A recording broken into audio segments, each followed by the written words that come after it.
as a quiet little seedling lay within its darksome bed. To itself it fell a-talking, and this is what it said. I am not so very robust, but I'll do the best I can. And the seedling, from that moment, its work of life began. So I pushed a little leaflet up into the light of day to examine the surroundings and show the rest the way.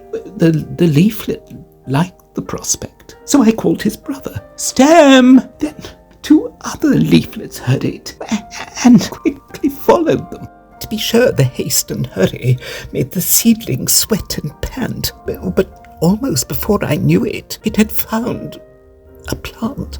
The sunshine poured upon it, and the clouds, they gave a shower, and the little plant kept growing till it found itself a flower. Little folks, be like the seedling. Always do the best you can. Every child must share life's labour as well as every man.